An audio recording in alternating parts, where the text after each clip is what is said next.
para nosotros dar esta batalla tan difícil para la humanidad, para no tener rebrotes como tiene Estados Unidos ahorita, para no tener superbrotes como tiene Brasil, Colombia, Perú, Ecuador, Chile, para no tener rebrotes como tiene Suiza, Corea del Sur, Singapur, Japón. Es la semana número 13 de esta batalla. Estamos contando las horas, los días, las semanas.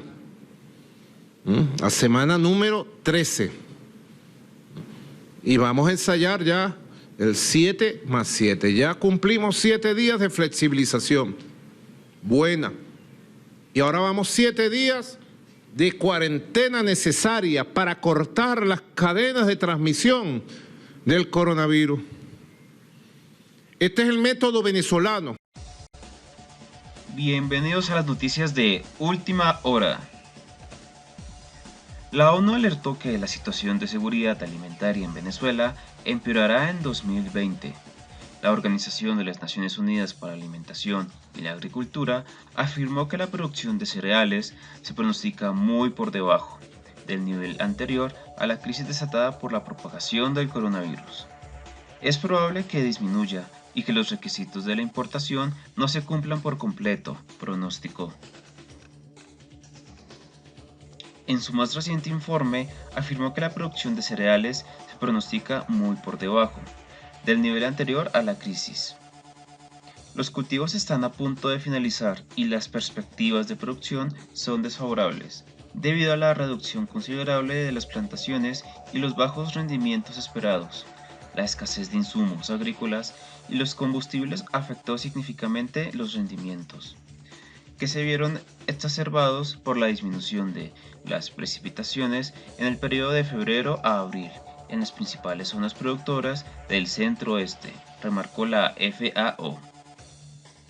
Luego enfatizó que las necesidades de importación de cereales en la campaña comercial 19-20 disminuyeron por cuarto año consecutivo, lo que refleja los altos niveles de emigración desde 2015 y, por lo tanto, las menores necesidades de consumo interno.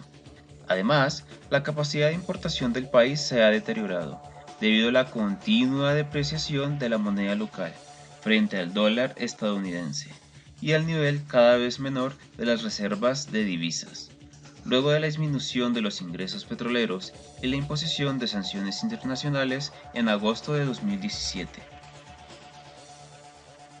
A partir de este análisis, el organismo dependiente de la ONU afirmó que alrededor de 9.3 millones de personas, un tercio de la población, padecen de inseguridad alimentaria y necesitan asistencia, de los cuales 2.3 millones, exactamente el 8% de la población, fueron clasificados como inseguridad alimentaria severa. El informe luego recuerda que a principios de mayo de 2020, alrededor de 5.1 millones de venezolanos, es decir, el 17% de la población total, decidió abandonar el país debido a la alta prevalencia de inseguridad alimentaria. Se estima que más de la mitad del total de venezolanos alojados en Colombia y Ecuador, alrededor de 1.2 millones, padecen de inseguridad alimentaria aguda y necesitan asistencia, afirmó la FAO. Y agregó: en medio de la pandemia, el COVID-19, alrededor de 68.000 migrantes venezolanos regresaron al país a partir del 28 de mayo de este año, hecho provocado por la reducción de las oportunidades laborales debido a las medidas de contención en los países vecinos. Es probable que estos fortalezca la demanda interna de alimentos y ejerza presión sobre los recursos ya limitados del país, aumentando el número de personas que necesitan asistencia alimentaria, pronosticó. En otras noticias, Juan Guaidó se mostró en las calles de Caracas y desmintió al régimen chavista que lo acusaba de estar escondido en una embajada. El presidente interino de Venezuela acompañó a los ciudadanos que hacen largas filas para cargar gasolina. Lo que quiere el dictador es que no estemos movilizados. Esta cola no es normal, la culpa es de Maduro.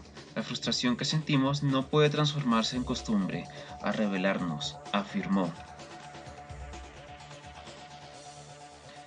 Con barbijo y guantes, Juan Guaidó saludó a los venezolanos en una fila en terrazas del Club Hípico, en Caracas. Allí acompañó a los ciudadanos que hacen largas filas para cargar gasolina.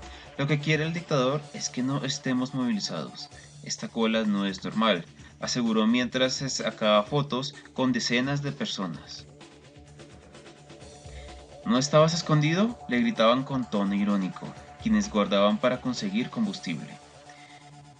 Es que el régimen de Maduro lleva días diciendo que el presidente interino de Venezuela está en la embajada de Francia. Con su aparición, el líder desactivó la maniobra del chavismo para desinformar a los venezolanos. Ayer, Francia ya había desmentido los dichos del chavismo. El señor Juan Guaidó no está en la residencia de Francia en Caracas. Lo hemos confirmado varias veces a las autoridades venezolanas, indicó la portavoz del Ministerio francés de Relaciones Exteriores, Agnes von der Moon. El canciller de Maduro lleva días acusando al presidente de la Asamblea Nacional de estar escondido. Nosotros no podemos ingresar a una residencia de una embajada de cualquier país, en este caso de España o de Francia, y que la justicia se los lleve por la fuerza.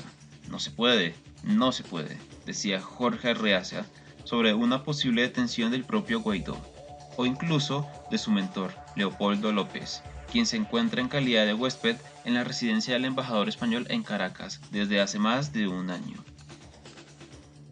Guaidó es blanco de múltiples procesos judiciales desde que juró mandatario interino en enero de 2019, aunque no se conoce que exista una orden de detención contra él.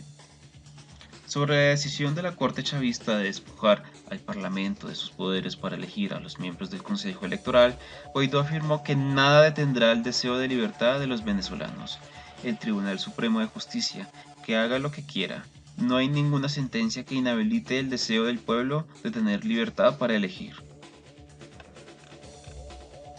Con esta decisión de la dictadura, se deja a la Asamblea Nacional sin una de sus atribuciones legales para nombrar a las autoridades electorales y se cierra el proceso de acercamiento que se venía adelantando entre las bancadas de la oposición y el gobierno para lograr unos candidatos de CNE del Conceso. La sentencia fue emitida pocos días después de que el régimen y el gobierno interino lograran un acuerdo para que la Organización Panamericana de la Salud administre unos fondos de Venezuela que están congelados en el exterior para hacer frente a la pandemia del coronavirus, que amenaza con generar graves estragos a la nación sudamericana debido a que el sistema de salud está muy deteriorado.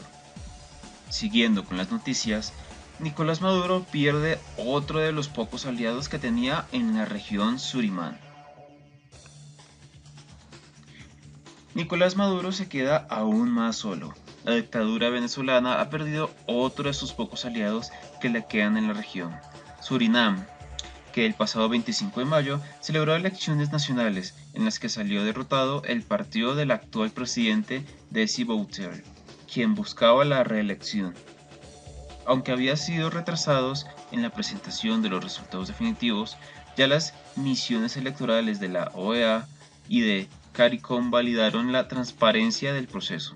Según los resultados preliminares informados por las autoridades electorales de Surinam, el partido oficialista NDP cayó a 16 escaños de la Asamblea Nacional, mientras que el opositor Partido de la Reforma Progresista, BHP, por sus siglas en holandés, obtendría al menos 20 escaños a la primera mayoría. Ya el BHP anunció alianza para formar gobierno con los partidos ABOP, NPS y PL. De lograr las 34 curules necesarias, como se prevé, la Asamblea Nacional podría elegir en agosto a Chan Santoki, líder de BHP, como nuevo presidente de Surinam. En el pasado, estos partidos, que ahora son la nueva mayoría política en Surinam, se han pronunciado en contra del régimen de Nicolás Maduro. En 2017, rechazaron la ilegítima Asamblea Nacional Constituyente que impuso Maduro para intentar disolver el Parlamento venezolano. Pidieron respeto a los derechos humanos y advirtieron que la democracia es pisoteada y el camino de la dictadura ha comenzado en Venezuela. En el año 2018, cuando Maduro se preparaba para realizar unas elecciones viciadas para reelegirse en el poder, el partido BHP publicó un artículo alertando que la situación de Venezuela era sombría y que amenazaba con derivar en una dictadura total. Nicolás Maduro muestra cada vez más rasgos dictatoriales. Maduro actúa antidemocráticamente. La constitución ha sido anulada y sin embargo, Bouterse mantiene estrechos vínculos con Nicolás Maduro. Las personas de naturaleza similar buscan la compañía del otro, señalaban, cuestionando el apoyo que el presidente de Surinam daba al régimen venezolano. En otras noticias, OPEP apoyará a Venezuela en la crisis del combustible.